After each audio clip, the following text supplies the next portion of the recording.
This was her first day out, this girl. And I'd never met her before, met her in Sacramento. We went to a street, we prayed that God would put a circle of protection around us. We always prayed before we went out and asked for his, divine protection. Because we were kind of out there by ourselves, we didn't have any team that we were with. So as we went to the doors, there was, I know we got to this huge gate, like chain link fence gate, and we rolled. It was very hard to roll. We rolled it open and went in and closed it, and there were the house was set way back, and little yappy dogs, and I knew nobody was home, but we went and knocked and left literature, and as we were coming back, the fence, alongside the fence, there were these two great big black dogs that kept jumping higher and higher, almost like they were on a trampoline. And pretty soon they both came flying over the fence at us. And in those days we carried a great big briefcase that had the 5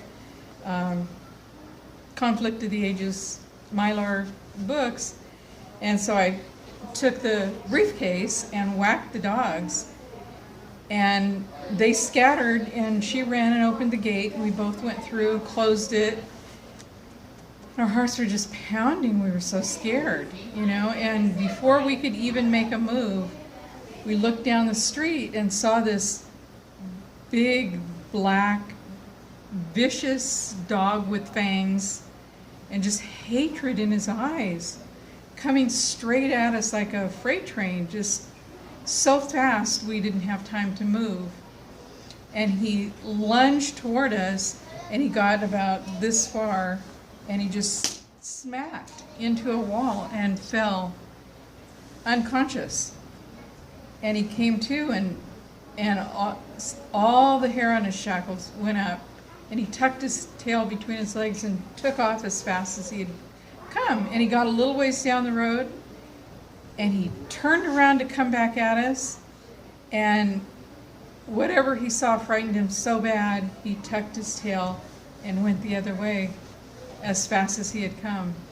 And our hearts were just beating out of our chests, and we stood there and we looked down on the ground, and there was a perfect rainbow around the two of us. And that's right where the dog had smacked and just dropped. Wow. We didn't see it, but the dog saw something. So you believe your angel was there with you that day? Positively. Absolutely. God says he will protect us, and he did. Amen. And I think he didn't do it just for me or for her, but for everybody,